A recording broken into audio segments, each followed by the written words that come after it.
के गुणों के गान में वे वर्धमान मान जिन विचरे हमारे ध्यान। समय सार परमाणु की पुण्य पाप अधिकार की 152 गाथा 152 153 ये चलानी है।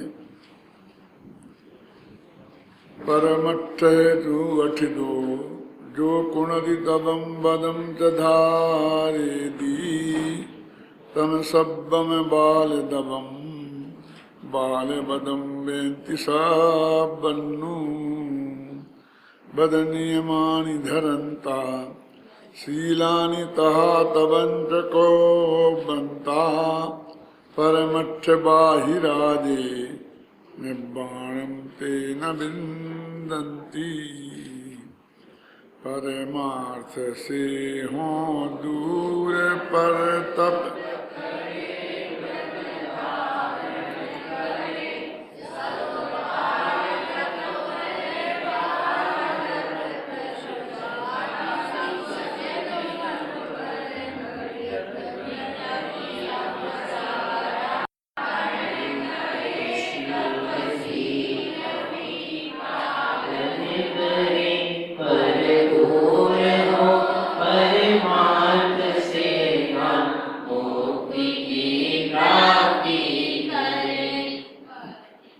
गाथा में कि पहली पंक्ति के पहले ही शब्द में परमट्ठ में अठ दो जो परमार्थ में स्थित नहीं है। अब परमार्थ का अर्थ कल बताया था ना विस्तार से, मैंने परम पदार्थ परमार्थ परम शुद्ध निश्चय नय का विषय भूत भगवान आत्मा परम भावग्राही शुद्ध दिव्यार्थक नय का विषय भूत भगवान आत्मा। और गुरुदेव श्री अभी अपने प्रवचन में बता रहे थे ना कि विकारी पर्याय तो आत्मा में है ही नहीं, स्त्री पुत्रादि की तो चर्चा ही दूर की बात है, लेकिन निर्मल पर्याय को भी पर में लेना अपने में नहीं लेना। तो वो जो भगवान आत्मा है उसको यहाँ परमार्थ कहा। अब परमार्थ में अस्थित पहली गाथा में तो ये कहा और दूसरी गाथा में कहा परमट्ठ बाहिरा कि परमार्थ के जो बाहर है। भाव दोनों का एक ही है कि परमार्थ में अस्थित है मतलब स्थित नहीं है और परमार्थ से जो बाहर हैं ऐसे जीव व्रत करें और तप पालें, व्रत धारण करें और तपों का पालन करें तो उनके वे सब बाल व्रत और बाल तप हैं। और यह बात सर्वज्ञ भगवान ने कही है ना। सम्मन्नु बेंती सम्मन्नु। देखो वास्तव में विचार करें तो जो परमार्थ में स्थित हैं और जो परमार्थ से बाहर हैं उनके यहाँ असली तप और असली व्रत होते ही नहीं है। क्यों नहीं होते हैं कि असली तपों में तो ध्यान नाम का भी तप है ना। अब जैसे आत्मा से बाह्य हैं और आत्मा में स्थित नहीं हुआ तो ध्यान तो आत्मा में स्थिरता का ही नाम है, तो वो कैसे हो सकता है। ऐसे ही व्रत अपन कहते हुए हमने 55 व्रत पाले के 5 महाव्रत पाले, पर वो ये देखता है बाहर की क्रिया गए हमने ऐसा ऐसा नहीं किया, कदाचित ऐसे अशुभ भाव भी नहीं हुए हो, हिंसा झूठ चोरी कुशील परिग्रह के, लेकिन अकेले इसका नाम तो अनुव्रत महाव्रत नहीं है। करुणान योग में आता है ना अप्रत्याखाना वर्ण और प्रत्याखाना वर्ण कसाय के अभाव से जो परिणति में शुद्धि होती है उसका नाम है वो व्रत। तो मिथ्या तो मौजूद है तो वहां उनका होने का सवाल ही कहाँ है। जैसे सच्ची बात तो ये है कि उसके व्रत और तप होते ही नहीं है। अब इस जगत में जो बाहर से व्रत और तप कहलाते हैं और जिन्हें आत्मा को नहीं जानने वाले आत्मा की अरुचि वाले भी धारण करते हैं, अगर अजैनी लोग जो तप करते हैं उसे भी तप ही नाम दिया जाता है जगत में, क्यों? और जो व्रत पालते हैं उन्हें भी तो व्रत ही कहा जाता है ना। तो ये उन तपो उन व्रतों की बात है। अब उनको व्यवहार से व्रत का तप कह देते हैं। तो गुरुदेव तो फरमाते थे बहुत डंके की चोट कि जब अंदर में निश्चय है ही नहीं तो व्यवहार किसका। अंदर में तीन कसाय के अभाव रूप जो परिणति हो तो बाहर में जो शुभ भाव होते हैं अथवा जो शुभ क्रिया होती है उसे व्यवहार से व्रत कहा जाता है। यानी मुख के बिना उपचार किसका, है ना। लेकिन इस लोक में जो व्यवहार नहीं है उसको भी व्यवहार कहा जाता है। जिनवाणी उसे व्यवहार नहीं मानती है। हम नए चक्र के हिसाब से घटित करेंगे तो वे कहीं खड़े नहीं होंगे। और गुरुदेव फरमाते भी थे कि निश्चय के बिना व्यवहार किस बात का, है ना। लेकिन जगत में तो कहता है ना सारी दुनिया, तो एक व्यवहार का तरीका ये भी है जिनवाणी में कि व्यवहार माने दुनिया जो कहती है, अज्ञानी जो कहते हैं, ऐसे को भी व्यवहार शब्द से जिनवाणी में स्वीकार कर लिया। तो वो जो सच्चा व्यवहार है वो इससे जो अलग है, ये हमारे दिमाग में समझना चाहिए। और ये ऐसा नहीं है कि अकेली दुनिया में हम ही तुम करते हैं। आचार्य भी उन्हीं शब्दों का प्रयोग कर रहे, क्या करें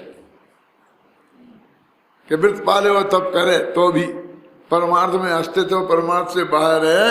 और लेकिन धर्मता और शीलों को धारण करे तो वो उसके। अब बोलिए, मैं आपसे बोलता हूँ कि अभी दुनिया को जाने दो, अभी किसको सम्मान दर्शन है और किसको नहीं है, इसके नक्की बिना गुरुदेव श्री से जिसने ब्रह्मचारी व्रत लिया तो उसे हम ब्रह्मचारी कहते हैं कि नहीं कहते, कहते कि नहीं कहते। तब वो तो वहां नहीं है ना। और जिनवाणी हम नए में घटाएंगे तो कहेंगे नहीं है, ब्रह्मचारी नहीं है। लेकिन वो व्यवहार अपने गुरुदेव के की अनुमति पूर्वक गुरुदेव के शिष्यों में भी चालू है ना। अरे गुरुदेव की चालू नहीं है, जिनवाणी में चालू है। भगवान के समोशरण में भी वे समझाएंगे तो उनमें भी यही आएगा। ये तो उस भाषा की कमजोरी की मजबूरी है कि सारा जगत जिसको ये कहते हैं ना, अब उसको हम क्या करें। देखो स्वामी जी के बारे में मैं एक बात बताता हूँ कि अब नाम जानते हैं सब, निर्मल कुमार सेठी है ना जो महासभा के अध्यक्ष है। तो एक दफ़े वो जयपुर आए, बहुत दिनों से कहते थे कि हमें चर्चा करना है, चर्चा करना है। तो मैं तो टालता ही था। लेकिन ये नरेश सेठी हमारे जयपुर के बहुत बड़े नेता हैं, वो तीक्षित कमेटी के अध्यक्ष भी रहे। तो उनके घर वो आए और उन्होंने मुझे बुलाया खाने पे, हमें पता नहीं। और उन्होंने कहा मैं आपको मिला दूंगा और आपकी मैं चर्चा उनसे करा दूंगा। तो उन्होंने हमको निमंत्रण किया और यहाँ निर्मल कुमार सेठी भी है ऐसा नहीं बताया, और साथ में खाना खाया और चर्चा उन्होंने बात शुरू करा दी बीच में पढ़ के। तो मैं ये बोलता हूँ सही घटना, शास्त्र सामने रखा, गुरु के सामने बात बता रहा हूँ, टेप हो रहा है, टीवी पे भी जाएगा ये, है ना। तो जब वो बातचीत शुरू हुई तो बातचीत में बीच बीच में वे कांजी भाई ऐसा बोलते थे। तो मैं एकदम नाराज हुआ। मैंने कहा यदि आप सभ्यता पूर्वक गुरुदेव श्री का नाम भी नहीं लेंगे तो मैं आपसे बात नहीं कर सकता। क्या वो अभी सेठी, दोनों ही सेठी जिंदा हैं भाग्य से, हैं? तो मैंने कहा मैं आपसे बात नहीं कर सकता। नाम भी आप विनय पूर्वक सही तरीके से नहीं ले सकते हैं ना, तो मैं नहीं बन। तो फिर वो ऐसी बात कहने लगे कि साहब वो तो आखिर आप भी दोनों चौथी गुण स्थान में मानते हैं, तो अपने स्वामी तो चौथी गुण स्थान में होते ही नहीं हैं। अपने तो कुंद स्वामी, समर्थ भद्र स्वामी तो उनको आप समझ गए ना, उनको कहते हैं। ऐसी बहस करने लग गए। तो मैंने उनसे कहा भाई साहब, मैंने आपसे पहले कह दिया ना कि इसके बिना मैं आपसे बात ही नहीं करूंगा। आप बात करना चाहते कि ना किसी तरकीब से। मैंने कहा भाई कि वो उनका नाम है। मैंने कहा ये जो मद्रास में सब हर एक के नाम स्वामी लगता है, मुत्तु स्वामी, सुब्रह्मण्य स्वामी, क्या है ना, है? उन्हें आप उनका नाम सुब्रह्मण्य स्वामी है तो नहीं बोलेंगे क्या? ये तो उनका नाम है। कांजी स्वामी उनका नाम है, इसलिए आपको इसमें पाप लगने वाला नहीं है। और यदि मैं ये भी कहूँ कि आपके मुनिराज हैं, इन्हें सम्यक दर्शन है कि नहीं है, और इसलिए वे भी फिर सम्यक दर्शन से रहे थे, तो मैं उनको बोलूँगा शांति सागर भाई हैं, क्यों? आपको कैसा लगेगा?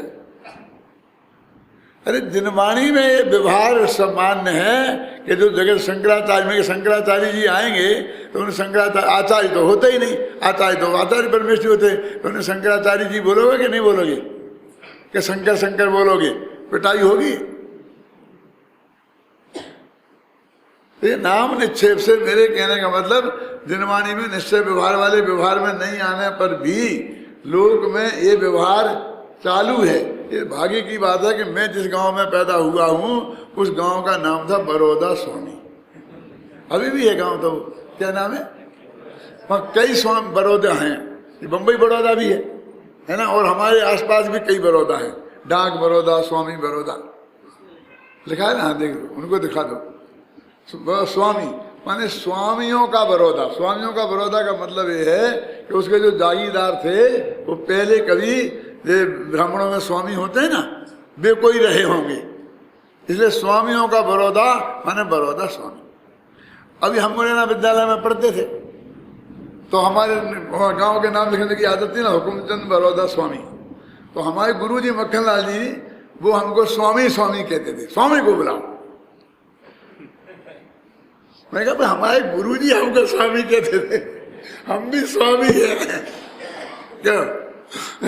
और आज मैं यदि कहूंगा कि हम भी स्वामी हैं तो सबसे पहले आप ही मुझे निकालेंगे, अच्छा अब तुम कांजी स्वामी है क्या?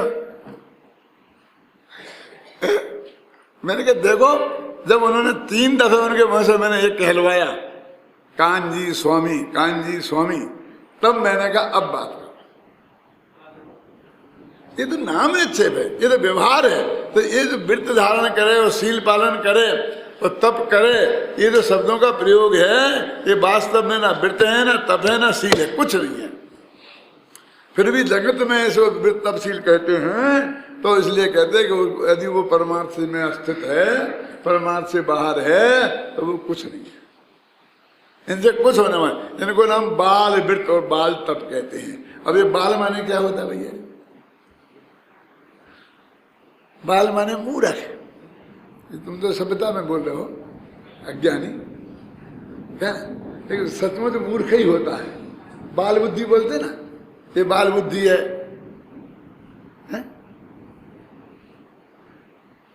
तो ये वो कहते हैं कि उनको बाल व्रत कहते हैं। हम उनको उन्होंने जिनवाणी में व्यवहार से उन्हें व्रत तो कह दिया, लेकिन साथ में बाल लगा दिया है?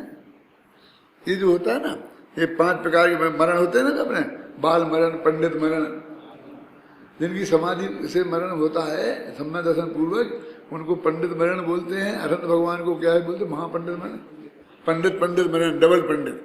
अनंत भगवान मोक्ष जाते हैं उसको पंडित मरण बोलते हैं, क्या? बस ज्ञानी को पंडित बोलते हैं। अभी ज्ञानी शब्द पंडित, ये ज्ञानी के अर्थ में जिनवाणी में पंडित शब्द का उपयोग है। अब धीरे धीरे अपने प्रतिबंध बिहार ब्राह्मण को पंडित कहने लगे। पंडित जवाहरलाल नेहरू भी पंडित है क्या नहीं? मेरे कहने का मतलब ये है, अब लोग में हम जवाहरलाल नेहरू को पंडित जवाहरलाल नेहरू नहीं माने। शास्त्र में तो पंडित शब्द सम्यक दृष्टि के लिए ही यूज होता है, और वो सब लोक में सब जगह होता है, उसको भी हम समझते हैं।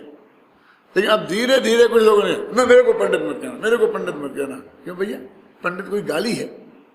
पंडित तो सम्यक दृष्टि बोलते। यहाँ दो तरफा दो बात है कि एक तरफ अपने को सम्यक दृष्टि भी मनवाना चाहते हैं और पंडित कहलवाना नहीं चाहते।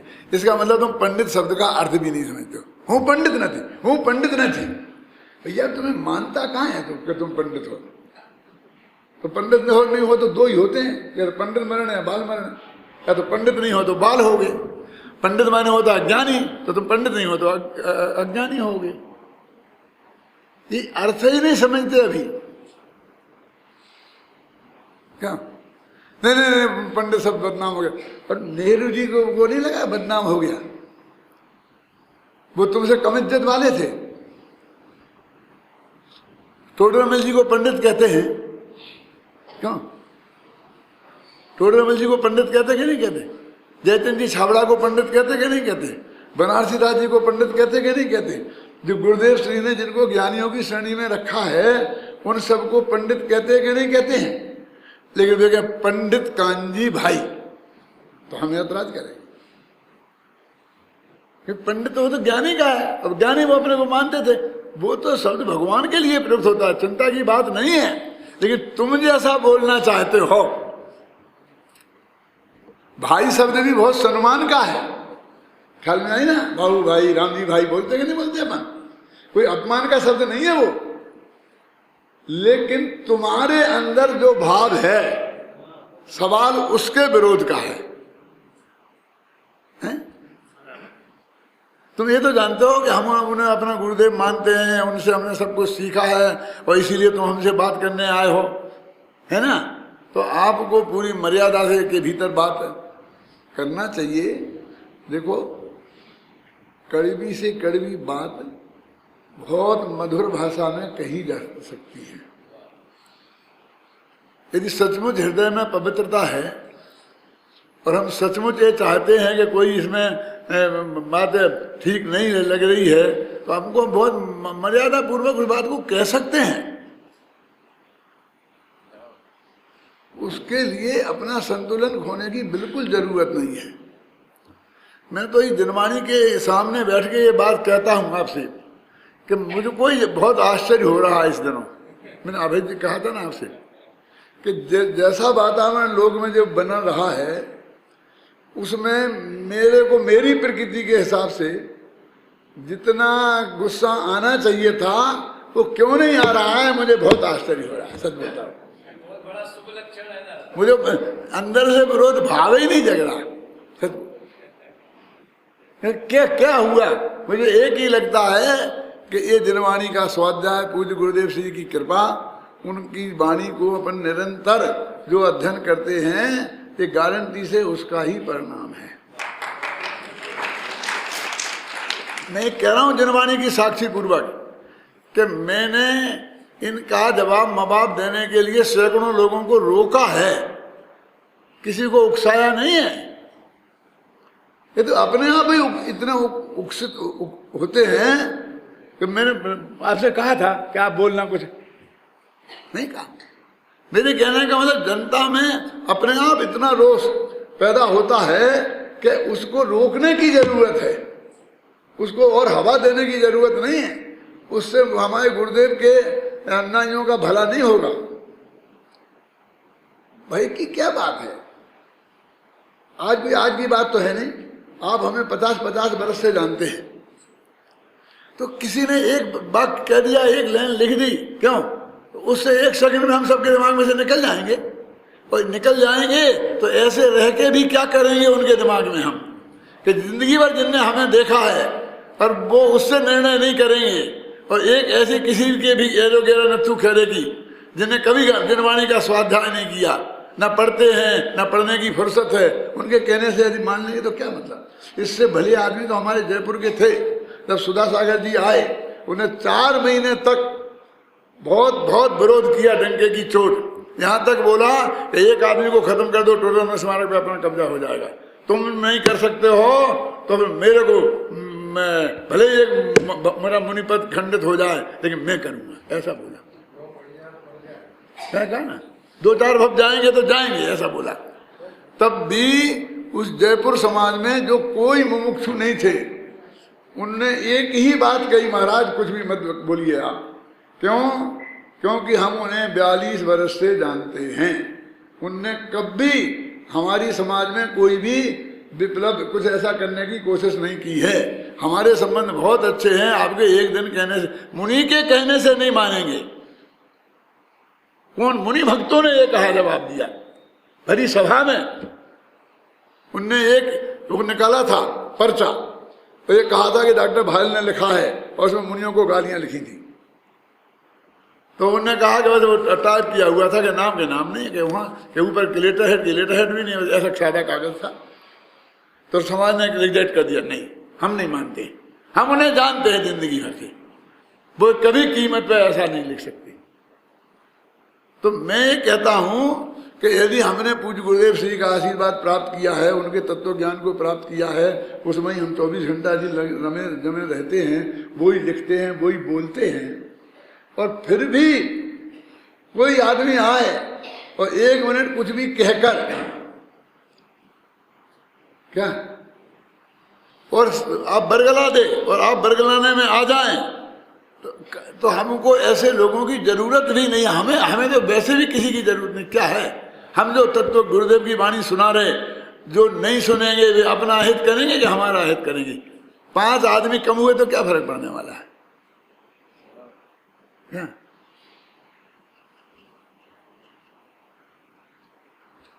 मैं नाम लेकर के बता सकता हूँ किन किन लोगों के मेरे पास फोन आए, किन किन लोगों ने कहा कि आपको चुप नहीं रहना चाहिए, आपको जवाब देना चाहिए, आपको ये करना चाहिए, आपको वो करना चाहिए। आप समझ रहे हैं ना? आपकी मैंने कहा भाई हम गुरुदेव के चेले हैं कि no reply is the best reply. हमारे तो राम जी भाई ने हमको ये बताया है कि ज्यादा भ्रम फैल जाएगा यदि, तो अपने अत्यंत प्रेमी हैं, उनको कोई स्पष्टीकरण की जरूरत पड़ेगी तो स्पष्टीकरण हम कर देंगे 1-2 पेज में कभी अंत में। तब पूरा निकल जाने दो, जितना माल आना है सब आ जाने दो, है ना? अरे भाई अभय कुमार जी, 1600 पेज मेरी प्रशंसा में विद्वानों ने लिखे हैं। 700 पेज का तो अभिनंदन ग्रंथ है ही ना, और 700 पेज और। तो जब 100 पेज विद्वान लोग अपनी किताबों की समीक्षा में लिख सकते हैं, तो 16 पेज विरोध में आ जाए तो कौन सी गजब की बात है? वो भी कौन? यूनिवर्सिटी के प्रोफेसर, विद्वान, विशेषज्ञ अपने अपने विषय के हैं। क्यों? तो उसमें कौन सी ऐसी गजब की बात नहीं है? ऐसा बहुत बड़ा कुछ नहीं हो रहा, उससे कुछ होने वाला नहीं है। पर धैर्य से, शांति से 2-3 महीना निकाल दें बस। और सबसे बड़ा जवाब तो ये है कि उनके इतना सारे सब कुछ करने के बाद यदि समाज का स्नेह हमको वैसा ही का वैसा प्राप्त रहा, आप हमें वैसे ही बुलाते रहे और हम प्रवचन करते रहे और आप सुनते रहे, इससे बड़ा जवाब और क्या होगा कि हम तुम्हारी बात हमने कोई ध्यान रद्दी की टोकरी में डाल दी? क्यों?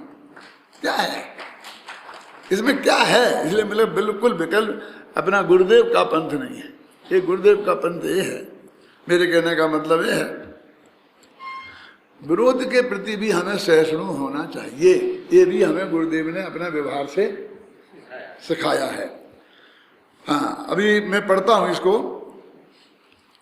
इन गाथाओं का अर्थ आत्मख्याति में इस प्रकार किया गया है। जो जीव परमार्थ भूत ज्ञान से रहित हैं, उनके द्वारा अज्ञान पूर्वक किए गए व्रत, तप आदि सभी कार्य कर्म बंध के कारण हैं, मुक्ति के कारण नहीं। इसलिए आगम में भी उनके इन कार्यों को बाल संज्ञा देकर उनका निषेध किया गया है और ज्ञान को ही मुक्ति का कारण कहा गया है। निषेध तो नहीं किया, बाल व्रत कहा, निषेध कहाँ किया? कि बाल कहा, बाल लगा दिया, इसका मतलब निषेध। आप समझ गए ना? ज्ञान ही मोक्ष का हेतु है, क्योंकि ज्ञान के अभाव में स्वयं ही अज्ञान रूप होने वाले अज्ञानियों के व्रत, तप, शील, संयम आदि शुभ कर्मों का सद्भाव होने पर भी मोक्ष का अभाव है। इसी प्रकार अज्ञान ही बंध का कारण है, क्योंकि उसके अभाव में स्वयं ही ज्ञान रूप होने वाले ज्ञानियों के बाह्य व्रत, नियम, शील, तप आदि शुभ कर्मों का अभाव होने पर भी मोक्ष का सद्भाव है। देखो बहुत मार्मिक बात है, जरा कहता हूं मैं, इसमें लिखी है लेकिन मैं आपको समझाता हूं। शिष्य ये कहता है कि आप ये कह रहे हो, इसमें दिए हैं नीचे तर्क कि वे व्रत पाले और आत्मा का अनुभव नहीं हो, तो कितने ही व्रत पाले और उसे मोक्ष नहीं होगा, और आत्मा का अनुभव हो और बिल्कुल भी व्रत नहीं पाले तो मोक्ष हो जाएगा। तो अब क्या रह गई उनकी कीमत? उदाहरण जो दूसरों का क्यों लेते हो? सगे पिताजी ने 6 महीने का उपवास किया, वैसे तो हो तो गया साल भर का, क्यों? और केवल ज्ञान नहीं हुआ। और भरत चक्रवर्ती को अंतर्मूर्ति में हो गया, जब एक ही दिन नहीं हुआ तो उपवास कैसे हो सकता है? उपवास में 24 घंटे 48 घंटे तो चाहिए। उदाहरण। और बाहुबली 1 वर्ष से खड़े ही रहे तो आहार को नहीं गए ना, लेकिन उन्हें तो 1 वर्ष में चलो हो गया, लेकिन बाप को तो 1 वर्ष में भी नहीं हुआ है। तो ये उदाहरण दे दिया कि दो ही तरफ से घटित हो गई, अन्वय व्यतिरेक दोनों घटित हो गया। तो ये तो बिल्कुल नाम के रह गए ना फिर कहने का। तो नाम के भी क्यों? तो मोक्ष मार्ग प्रकाशक में जवाब दिया कि यदि दीक्षा लेने के और केवल ज्ञान होने के बीच में बहुत अंतर है काल का, तो क्या करेगा? विषय कसाय रूप प्रवर्तेगा, मृत संयम रूप प्रवर्तेगा, तो अपने आप होगा। और काल नहीं हो तो नहीं होगा, उसके बिना काम तो अटकता नहीं। अभी समझ नहीं ना? अब शिष्य का प्रश्न देखो, बहुत मार्मिक है। शिष्य क्या कहता है कि भैया ये वृत्त है क्या? आप जो 3 इनके पीछे पड़ गए हो, 5 इंद्रियों के विषयों के त्याग का नाम ही तो वृत्त है। तो इसका मतलब है कि बेसम्य दृष्टि जीवों को 5 इंद्रियों के विषयों का त्याग करने की जरूरत नहीं है, फिर तो खूब भोगो, क्योंकि वृत्त की तो जरूरत होती नहीं, मुक्ति के मार्ग में है ही नहीं वो। मैं पढ़ता हूं जिसमें लिखा है, उत्तर बाद में बताऊंगा, पहले इतना अपन पढ़ लेते हैं। देखो, तात्पर्य यह है कि आत्मा के ज्ञान सिद्धांत और ध्यान से संयुक्त ज्ञानी जन वृत्त तप और शील आदि के बिना भी मुक्त होते देखे जाते हैं। आ गया ना, ये भरत चक्रवर्ती जैसे। और आत्मा के ज्ञान सिद्धांत से शून्य अज्ञानी जन वृत्त नियमादि का पालन करते हुए भी मुक्त नहीं होते हैं। इस कारण यह सहज ही सिद्ध है कि आत्मा के ज्ञान सिद्धांत और ध्यान रूप आत्मज्ञान ही मुक्ति का एकमात्र हेतु है। ये तो निष्कर्ष दे दिया। अब शिष्य का प्रश्न देखो, यहां एक प्रश्न उपस्थित हो सकता है, यदि आत्मा के ज्ञान श्रद्धान और ध्यान के सद्भाव में ज्ञानियों को वृत्त नियम शील तपादि के बिना भी मुक्ति प्राप्त हो सकती है, तो फिर ज्ञानियों को विषय व्यापार में प्रवृत्त होना भी पाप नहीं होगा, क्योंकि वृत्त नियमादि में विषय व्यापार का ही तो त्याग होता है। विषय व्यापार के त्याग का नाम ही तो वृत्त नियम और शील है। कि कितने बढ़िया प्रश्न है। फिर जब इससे कुछ होता ही नहीं है तो 5 हम वृत्त पालन करते, तो हिंसा छोड़ी हमने, तो अहिंसा वृत्त हुआ ना। झूठ बोलना छोड़ा तो सत्य वृत्त हुआ, चोरी करना छोड़ा तो अचोरी वृत्त हुआ, दूसरे के माँ बहन को नहीं छोड़ा तो ब्रह्मचर्य वृत्त नामक वृत्त हुआ, पूरा ब्रह्मचर्य लिया तो ब्रह्मचर्य महावृत्त हुआ, परिग्रह को छोड़ा तो ये तो पाप ही छोड़ने का नाम तो वृत्त हुआ।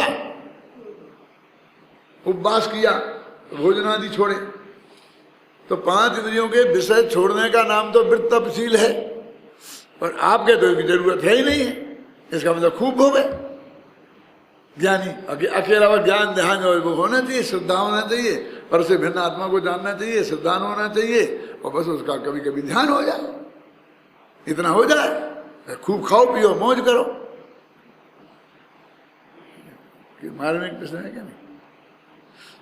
आखिर तुम क्या रहे हो कि यह 5 इंद्रिय के विषय ये छोड़ना चाहिए कि नहीं, ये छोड़ने के लायक है कि नहीं?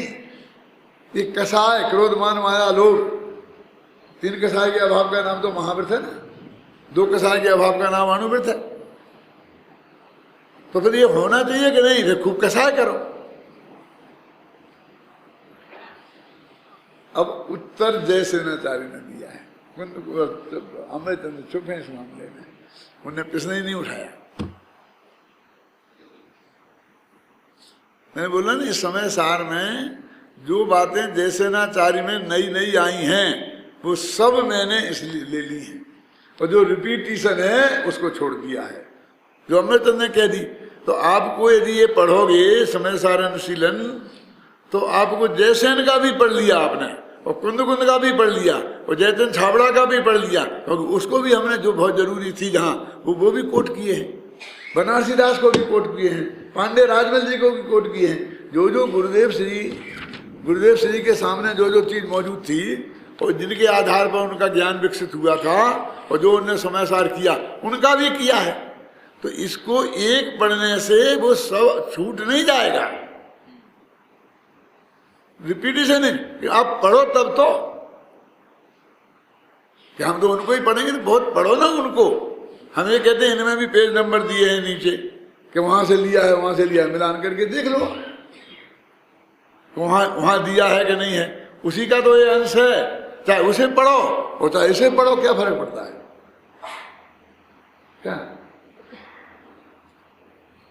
तो जब इसमें कुंद कुंद है, अमृतचंद है, जयसेन है, जयचंद छाबड़ा हैं, स्वामी जी हैं, पांडे राजमल जी हैं, बनारसी दास जी हैं, तो हमारी अध्यात्म की पूरी परंपरा है ना। तो इसका अपमान, इन पूरी परंपरा का अपमान है क्या? हमने भी जो मान लो अपने निष्कर्ष दिए हैं तो उनको लिख के उनके आधार पर तर्क और युक्ति से दिए हैं नीचे। क्यों? ऐसा अंत में लिखा इस प्रकार यह सिद्ध होता है कि, और फिर अपन ने उसी बात लिख दी है पहले ऊपर से सब लिख करके। एक अमेरिका में एक डॉक्टर महावीर हैं, महाराष्ट्रियन गुजराती। अब महाराष्ट्रियन गुजराती कैसे होते समझे ना, बाप दादे बहुत दिनों के गुजराती रहे होंगे और वे 7 पीढ़ी से महाराष्ट्र में रहते हैं, आप समझ गए ना। उन्होंने 2100 समय सारे अमेरिका में पहुंचाए और वे स्वाध्याय गहराई से करते, ऐसा नहीं दूसरों को बांट दिया अकेले। तो वो ये कहते हैं मेरे से कि मैं सबसे पहले आपका ये पढ़ता हूं, निष्कर्ष यह निकला कि, और फिर मैं पूरा सब पढ़ता हूं, सब पढ़ता हूं तो मेरे को सब समझ में आ जाता है। क्योंकि वही बात जो आप सबके प्रमाण से सिद्ध करते करते आते हैं, वो निष्कर्ष के रूप में आधे पैरा, एक पैरा में, एक पेज में उसको लिख देते हैं। तो निष्कर्ष तो हमें पहले मिल गया। अब वास्तव में बाकी का सब पढ़ने का तो किन को जरूरत है? कि जिनको ये हो कि अपनी तरफ से गप ठोक रहे कि ये शास्त्रों में है, तो अमृतचंद को भी देख लें, जयसेन को भी देख लें, सब गुरुदेव को भी देख। मेरा मतलब उसके चित्त में उसकी प्रमाणिकता के लिए वो सब चीजें हैं। और दूसरों की बात जाने दो ना अभय कुमार जी, अपने जब लिखे थे तब अपन ने सब गहराई से अध्ययन किया था, चिंतन किया था। अब 24 घंटा अपने दिमाग में वो उपस्थित थोड़ी रहता है, भूल जाते हैं ना। तो दोबारा पढ़ेंगे तो उतनी मेहनत तो नहीं करनी पड़ेगी, खट्टी मिल जाएगी कि नहीं। कई दफे तो आश्चर्य ऐसा होता है कि जी अपन ने लिखा था, अपन कोई उसमें नया अपन भाषित होता है।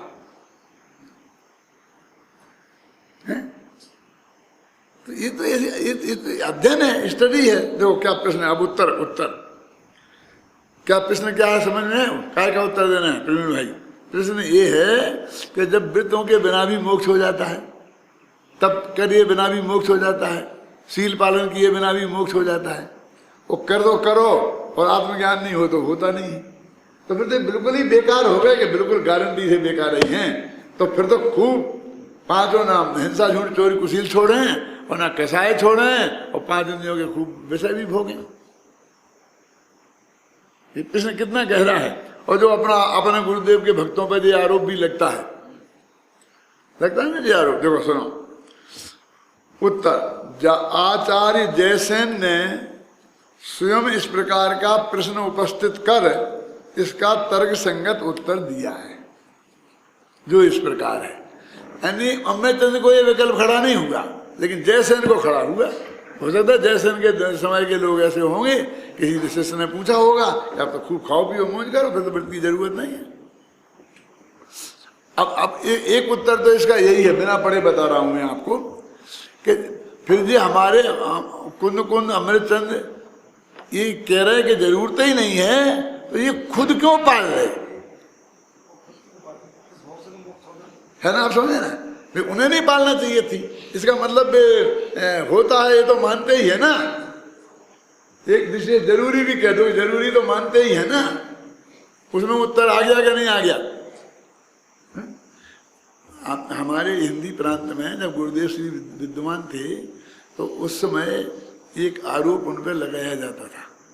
पहले तो ये पूजा पाठ का विरोध करते हैं, भक्ति का विरोध करते हैं, वृतोपवास का विरोध करते हैं, अवक्षादि के भक्षण के त्याग करने से कुछ नहीं होगा ऐसा कहते हैं। फिर आगे वहाँ स्वामी में जाके देखते थे तो गुरुदेव रोजाना भक्ति में बैठते थे, रोजाना गुरुदेव पूजा में शामिल होते थे। फिर गुरुदेव का बिल्कुल खान पान भी एकदम पवित्र था और सब चीज़ें बिल्कुल देखते थे कि इनकी तो सब है। ये तो बात नहीं है, कहते ऐसा है करते ऐसा है, तो मानो क्या होगा? पहले उदाहरण दूं कि सिद्धांत बता दिया? सिद्धांत ही बता देता हूं पहले कि वो क्या कहते थे। अखबारों में पाया कि कान्जी स्वामी खुद तो व्रत करते हैं और दूसरों को ये बताते हैं कि जिससे ये नहीं पालें तो इनको तो स्वर्ग आदि नहीं मिले और ये स्वर्ग में चले जाए, क्योंकि स्वर्ग की सीटें भर जाएंगी ना, ये सब चले जाएंगे। तो माने खुद करते हैं और दूसरों को भ्रष्ट करते हैं, क्योंकि वे भी उनको भी स्वर्ग मिल जाएगा।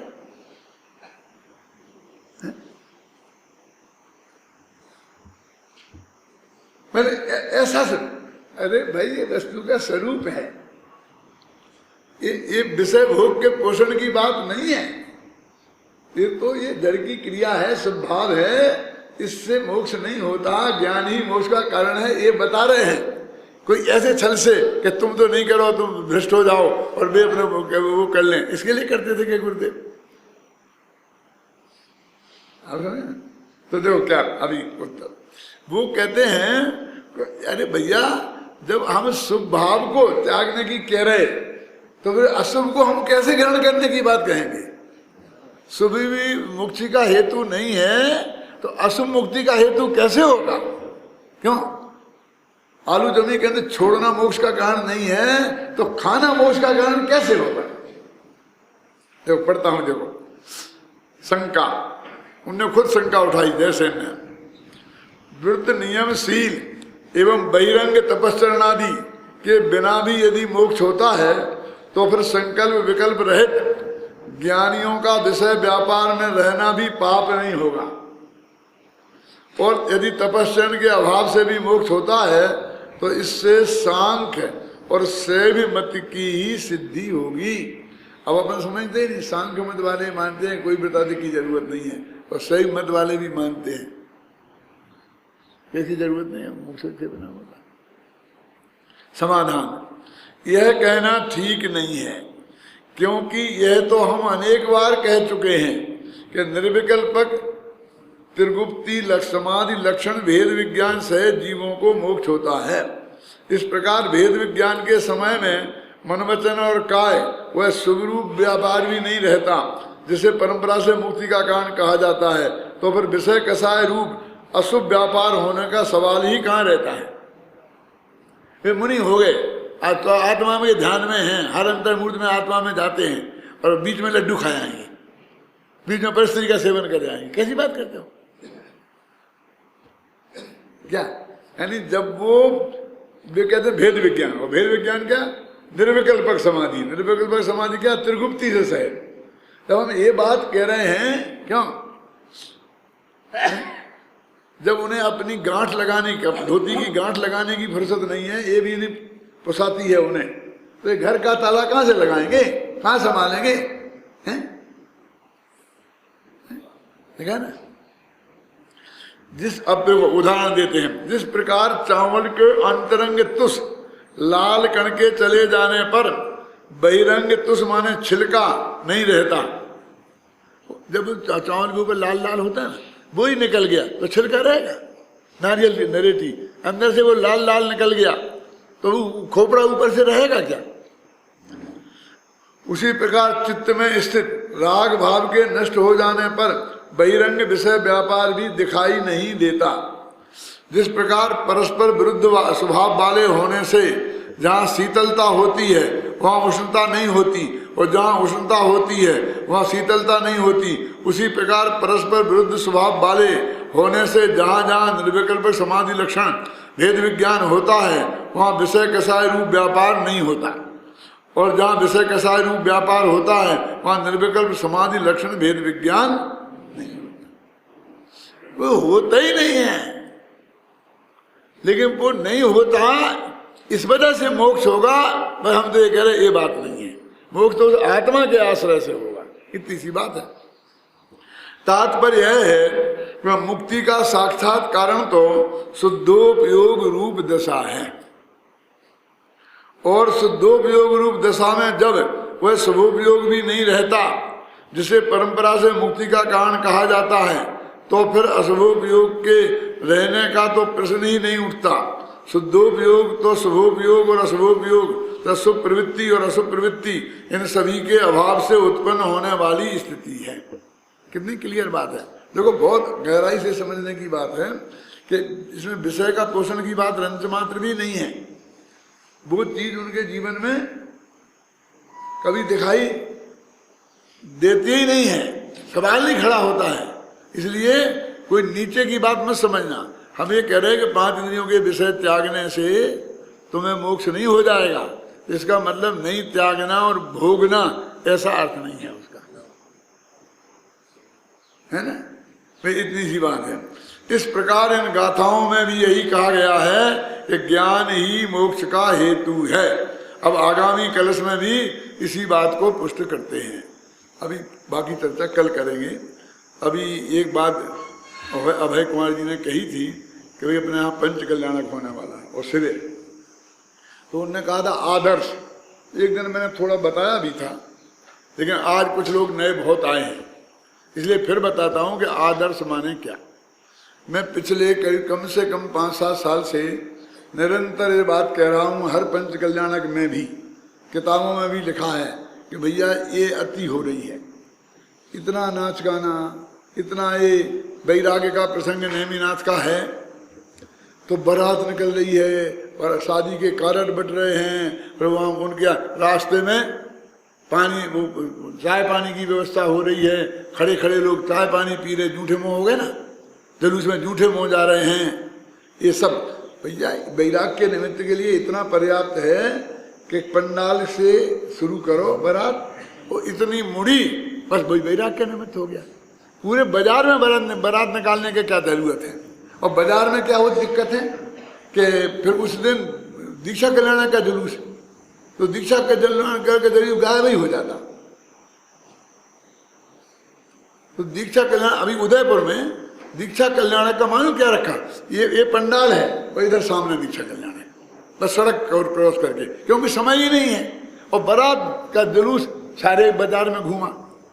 तो मैंने अपनी किताब में भी लिखा और भी जगह लिखा, और बस नृत्य नृत्य नृत्य नृत्य होते रहते हैं। हाथी 10-10 हाथी, 20-20 हाथी। और हिम्मतनगर में क्या हुआ था अपन को मालूम है ना। तो ये हम कम करें, लेकिन कोई सुनते नहीं है। तो हमने ये वहाँ घोषणा की थी कि यदि कोई नहीं सुनेगा तो एक पंच कल्याणक हम जयपुर में करेंगे, और हम बताएंगे कि हम कैसा आदर्श पंच कल्याणक चाहते हैं। क्यों मेरे को ये बहुत है कि भाई भविष्य में ये कहा जाएगा कि मैं भी उन्हीं बातों का समर्थक हूँ, और इतिहास मेरे ही नाम को लिखेगा, किताबें मेरी हैं, इतिहास में तो और कोई तो रहेंगे नहीं, नाचने गाने वाले तो कोई रहेंगे नहीं, और मैं उसका समर्थक माना जाऊंगा। तो मैंने एक दफे 3 पेज एक किताब में लिखे थे, कौन सी, दृष्टि के विषय में। तो मुझको लोगों ने कहा, हमारे विद्यार्थियों ने, कि पंडित जी या डॉक्टर साहब ये निकाल दो इसमें से। मैं कहा वो नहीं निकलेगी। क्यों नहीं निकलेंगे? मैं इसलिए नहीं निकलेंगे कि भविष्य में मैं नहीं ये चाहता हूँ कि इतिहास में ये लिखा जाए कि इन क्रियाओं का समर्थक डॉक्टर हुकुमचंद बरेलवी था, क्योंकि मैं उस पंच कल्याणक में हाजिर था, मैंने प्रवचन किए, और फिर ये बातें हो रही हैं, तो कैसे मानी जाएगा। इसलिए ये 3 पेज ये बताएंगे कि ये मैं नहीं मानता हूं, इसे कहा था। फिर भी मैंने थोड़ा और कई मोक्ष मार्ग प्रकाशक के प्रसंग में ये बात लिखी। तो एक दफे कैसे आदर्श करना, तो मेरे मुंह से ये बात निकल गई कि ऐसा हमें कहीं नहीं होगा तो जयपुर में करेंगे हम, और बस हमारे लोग पीछे पड़ गए। खास करके तुम्हारे पीयूष वगैरह जो है, दादा वो अपने करें, दादा एक अपन करें, अपन ने वो पंच कल्याण किया है। अब वो फिर वो ग्रेजुएशन भी हो रहा है। एक भाई 1 करोड़ रुपया खर्च करके पूरे स्मारक भवन को सामने से बिल्कुल नया बना रहे हैं। तो उस वक्त 2-3-4 जगह ऐसी निकली कि मूर्ति विराजमान हो सकती, इसके लिए हो रहा है। हम चाहते हैं कि भविष्य में ये ऐसे ही चले, लेकिन हम जानते हैं कि जिन्हें पहले नहीं मानी भविष्य में कैसे मानेंगे, भविष्य में भी नहीं मानेंगे। इसलिए हमने मंगलायतन से मिलकर एक पंच कल्याण की टीम तैयार की और साथ में उनकी ट्रेनिंग कि हम चाहते हैं हम 100 प्रतिष्ठाचारी बना के तैयार कर दें कि जिससे फिर ये जो प्रतिष्ठाचारी नाक में दम कर देते हैं ना, और आपको मानना ही पड़ेगी, आपके पास कोई दूसरा रास्ता नहीं है, इसलिए वो कर दें। तो उससे सारी ये तकलीफ उससे खड़ी हुई है कि भाई ये तो सारा हमारा तो काम ही खत्म हो जाएगा। अब ये प्रतिष्ठाचारी गलत है, सही नहीं है, किसने सीखा? अरे भैया हमने नहीं, हम तो एक दिन भी नहीं क्लास ली। क्लास लेते हैं रमेश चंद बांझल, उन्होंने पंडित नाथूलाल जी से सब सीखा है एक एक चीज। और नाथूलाल जी ने सारे पंच कल्याणक सोनगढ़ के कराए हैं गुरुदेव की उपस्थिति में। जितने पंच कल्याणक हुए हैं वो नाथूलाल जी के कराए हैं। अपने मंदिरों में जाके तो आप मूर्तियों पर देख लो, उनसे मैं सीखे हुए हैं पूरा, और वो किताब लिखे हुए हैं, और वो इसी विचारधारा के थे। वो तो कहते हैं दादा मेरा तो मन में ही चला जाता, आपने ये नहीं करते तो मेरे जो मैं मानता हूँ वो पंच कल्याण करा ही नहीं सकता था। तो वो पंच कल्याण कराएंगे और वो सिखा रहे हैं, वो ऐसे ट्रेंड हो रहे। तो इस पर असली प्रश्न चिन्ह खड़ा हुआ है। ये सारा झगड़ा है ना, वो झगड़ा इस बात का है कि यदि टीमें खड़ी हो गई और फिर आपने नहीं कराई तो इनने कराई, और आधा से किसी को आपको पसंद आ गया तो आप उनसे कराएंगे। और उसमें मंगलायतन भी पूरा शामिल है, पूरी टीम शामिल है। तो इस तरीके से वो हमने नक्की किया है। तो अब वो 3-4 बातें मैंने बताई थी, और भी हम धीरे धीरे सोच रहे हैं। जैसे एक के पशुओं का उपयोग नहीं होगा, अकेला एक हाथी की जरूरत पड़ती है पंच कल्याण में। हम एक भी नहीं बुलाएंगे, उसको भी फाइबर का बनाएंगे और मशीनरी करेंगे, पेट्रोल से चलने वाला, और जिससे बिल्कुल हाथी के ही आकार प्रकार से 100 बिंदु उस पर बैठेगा। बाकी सब गाड़ियां पेट्रोल की होंगी, उनको सजाएंगे बहुत बढ़िया, और उनमें सारे इंद्रों को निकालेंगे। तो एक देश में ये पशुओं का उपयोग नहीं होगा। दूसरा ये है कि हम कोशिश करेंगे हम बाजार में जुलूस नहीं निकालें, क्योंकि हमने 525 बीघा जहाँ जमीन है वो जमीन हमने चारों तरफ बाउंड्री है पंच कल्याण के लिए नक्की की है। उसके अंदर ही सब हो जाएगा, सारे जुलूस सबसे अंदर निकल जाएंगे, सारी चीजें। अब वो स्मारक से जाना आना पड़ेगा, वो अलग बात है, वो निकालने पड़ेंगे। नृत्य हैं, जैसे मान लो नीलांजना का नृत्य होगा तो वो तो हो गई, उसे तो हम नहीं रोक सकते, लेकिन बाकी नृत्य कम से कम और पंच कल्याणों से 10% समझ लीजिए। और सबसे बड़ी बात, पूज्य गुरुदेव श्री का प्रवचन जो वो पंच कल्याणकों में बोलते थे वो ही, और उसी टाइम पर 8:15 बजे सुबह, 3 बजे दोपहर में और शाम को चर्चा, वो उसी समय हम उसे लागू करके पूरी कोशिश करेंगे कि हम उसमें वो लागू करें। और हम एक बोली लगाने नहीं पड़े हमें, हम पहले से ही कितने में भी कैसी बुकिंग हो सब चीजें पहले ही बुक कर देंगे। और 7 घंटा और 12 मिनट रोजाना प्रवचन होंगे, जिसमें 3.25 घंटा गुरुदेव के हो गए, और बाकी कितने बजे है भगवान जी? 4 सवा 4 घंटा वो सब विद्वानों के प्रवचन होंगे। ख्याल में है ना, इतना हम प्रवचन उसमें करेंगे। और मेरे कहने का बिल्कुल बीतरागी पंच कल्याण कैसा होना चाहिए जो हमारे दिमाग में कल्पना है, उसको हम एक दफे जमीन पे उतार देना चाहते हैं। क्या गुमान पंथ तो टोटल पंथ तो चला ही रहे। अभी देखो कितना हम भी कितने सफल होते हैं, कितना क्या करते हैं, ये सब आप लोगों के सहयोग पर भी निर्भर करता है।